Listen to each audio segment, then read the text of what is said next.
नमस्कार सभी बच्चों को। आज हम हिंदी की पाठ 3 खिलौने वाले कविता की दूसरी कार्यपत्रिका करेंगे। खिलौने वाले कविता और उसकी पहली कार्यपत्रिका का जो लिंक है वो आप सभी को मैंने नीचे डिस्क्रिप्शन बॉक्स में दिया है। चलिए अब हम ये जो कार्यपत्रिका है इसे शुरू करते हैं। इस कार्यपत्रिका में सबसे पहला जो प्रश्न है उसमें बोला गया है, निम्नलिखित प्रश्नों के लिए सही विकल्प चुनिए। आपको 4 ऑप्शंस दिए गए हैं, 4 विकल्प दिए गए हैं, उनमें से आपको सही वाला इसमें से चुन के इसका सही उत्तर देना है। पहला है, खिलौने वाला कैसा तोता लाया। खिलौने वाला कैसा तोता लाया था? हरा हरा तोता। लाल पीला, हरा नीला, सफ़ेद काला या पीला हरा।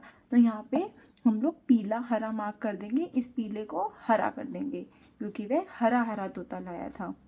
खिलौने वाला गुड़िया के कानों में क्या पहना हुआ था?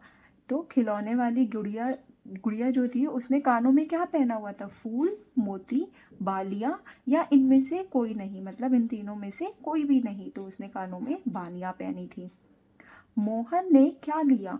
जो मोहन था उस कविता में उसने क्या लिया था? रेल, धनुष, मोटर गाड़ी या साड़ी?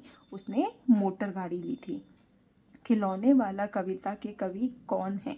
जो खिलौने वाला कविता है ना हमारी ये वाली, इसके जो कवि हैं वो कौन हैं? उनकी जो कवयित्री हैं वो हैं सुभद्रा कुमारी चौहान। हमने जो वो वीडियो देखी थी खिलौने वाले की, उसमें सबसे पहले हमने इन कवयित्री का ही नाम पढ़ा था। प्रश्न 2, सही या गलत बताइए। हमें इसमें सही या गलत बतानी है। सही होगा तो हम लोग टिक मार्क करेंगे, गलत होगा तो हम लोग क्रॉस लगा देंगे, कांटे का निशान लगा देंगे। खिलौने वाले के पास साड़ी थी। क्या खिलौने वाला साड़ी रख के लाता था अपने पास या खिलौने रख के लाता था? वह साड़ी नहीं खिलौने रख के लाता था, तो ये गलत है। बच्चे की माँ ने उसे 4 पैसे लाकर दिए। क्या बच्चे की माँ ने उसे 4 पैसे ला के दिए थे? हाँ, उसने बोला था ना मुझे दे दिए पैसे 4, तो उसने उसे 4 ही पैसे दिए थे।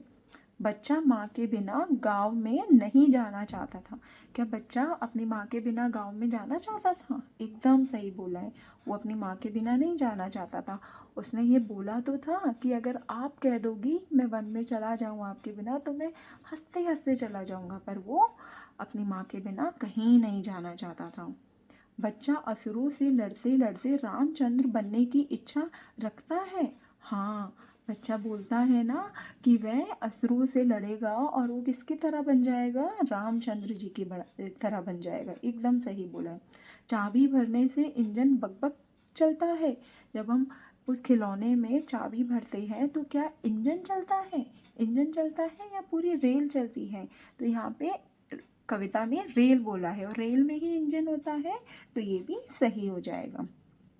प्रश्न 3 में हमें बताया गया है, काव्यांश के आधार पर पूछे गए प्रश्नों के उत्तर दीजिए। आपको ये कविता का कुछ पार्ट है वो पढ़ना है और ये काव्यांश पढ़ना है और इसी को पढ़कर इसी में से ही आपको कुछ उत्तर देने हैं। चलिए हम ये पढ़ते हैं पहले। मैं तलवार खरीदूंगा माँ या मैं लूंगा तीर कमान, जंगल में जाकर किसी ताड़का को मारूंगा राम समान, तपसी यज्ञ करेंगे असुरों को मैं मार भगाऊंगा, यूं ही कुछ दिन करते करते रामचंद्र बन जाऊंगा। तो इसे हमने पढ़ा है और इसी के आधार पर हम आगे दिए जाने वाले क्वेश्चंस करेंगे। चलिए देखते हैं। प्रश्न 1 में आप हमें बताया गया है, बालक क्या क्या खरीदने की बात कर रहा है। वो जो हमने काव्यांश पढ़ा है उसमें बालक क्या क्या खरीदने की बात करता है? बालक तलवार और तीर कमान खरीदने की बात करता है। तो बालक तलवार और तीर कमान खरीदने की बात करता है। इसका उत्तर होगा बालक तलवार और तीर कमान खरीदने की बात करता है। दूसरे प्रश्न में हमसे ये पूछा गया है, बालक किसके समान बनने की बात करता है। जो बालक है कविता में किसकी तरह बनना चाहता था? वह रामचंद्र जी की तरह बनना चाहता था। तो इसका उत्तर हो जाएगा बालक भगवान रामचंद्र जैसा बनना चाहता था। या हम लिख सकते हैं बालक भगवान रामचंद्र जी के समान बनने की बात करता है। प्रश्न 3 में हमसे यह पूछा गया है, बालक किसको मार भगाना चाहता है। जो बालक है इस कविता में वो किसको मारना चाहता था, वो ताड़का जैसे असुरों को मारना चाहता था। तो इसका उत्तर हम लिखेंगे, बालक ताड़का जैसे असुरों को मार भगाना चाहता था। प्रश्न 4 में हमसे यह पूछा गया है कि बालक असुरों को मार भगाने की बात क्यों करता है। जो बालक है वो कविता में असुरों को क्यों मारने की बात करता है। जो असुर होते हैं वो वह लोग होते हैं जो बहुत बुरे कर्म करते हैं, जो बहुत बुरे काम करते हैं, लोगों को मारते हैं, परेशान करते हैं। तो रामचंद्र जी ने भी क्या किया था, ताड़का जैसे असुरों को उनका विनाश कर दिया था। ऐसे ही बालक चाहता था कि वह इन असुरों को मार भगाए।